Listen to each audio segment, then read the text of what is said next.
Bismillah. This is Shazia Ahmed Jibon. Hey, hi. First of all, Assalamu alaikum wa rahmatullahi wa barakatuhu. Welcome to my another video of narration. Narrationের হচ্ছে যে এর আগে first পার্টে আমরা দেখাইছিলাম হচ্ছে কি কি পরিবর্তন করতে হয়। এখন আজকে দেখাবো পরিবর্তন নাম্বার 1 দেখাবো। পরিবর্তন 1 এ আমরা বলছিলাম হচ্ছে say to অথবা রিপোর্টিং ভার্বের পরিবর্তন কি কিভাবে সেন্টেন্স ভেদে হয় আর কি, ঠিক আছে? তো এই ক্ষেত্রে আমরা দেখব যেগুলা অ্যাসার্টিভ সেন্টেন্সের ক্ষেত্রে say to এর পরিবর্তে কি হয় টোল্ড হয়। কি হয়? টোল্ড হয়। অ্যাসার্টিভ সাধারণ বিবৃতিমূলক বাক্যের ক্ষেত্রে হয় টোল্ড।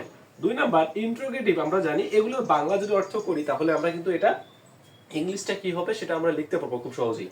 যদি ইন্টারোগেটিভ বাক্য হয়, ইন্টারোগেটিভ মানে কি প্রশ্নবোধক বাক্য, তাহলে প্রশ্নের ইংলিশ কি মানে জিজ্ঞাসা সূচক বাক্য আস্কড হয়। কি হয়? আস্কড হয়।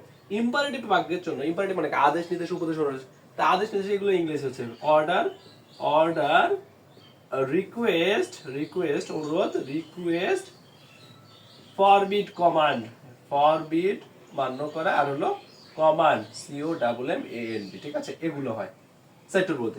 অপারেটিভের বাংলা কি? অপারেটিভের বাংলা হচ্ছে প্রার্থনা বা ইচ্ছা সূচক বাক্য। বাংলাটার মাঝেই কিন্তু ইংলিশটা লুকিয়েছে, ঠিক আছে? প্রার্থনা বা ইচ্ছা সূচক, প্রার্থনা প্রে প্রে অথবা উইশড হবে। কি হবে? উইশড হবে। উইশড ইচ্ছা সূচক। আচ্ছা, এক্সক্লামেটরির বাংলা কি? বিস্ময় সূচক বাক্য। যখন আনন্দ হবে তখন হচ্ছে এক্সক্লেম উইথ জয়, এবং যখন বিস্ময় দুঃখ দুর্দশা তখন এক্সক্লেম উইথ ছড় নিব আমরা।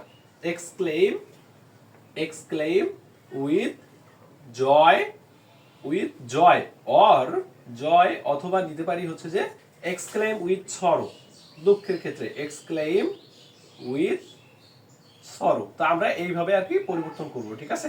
এইভাবে অর্থ অনুযায়ী যদি পরিবর্তন করতে পারি তাহলে হয়ে যাবে ইনশাআল্লাহ। Thanks for watching. আসসালামু আলাইকুম।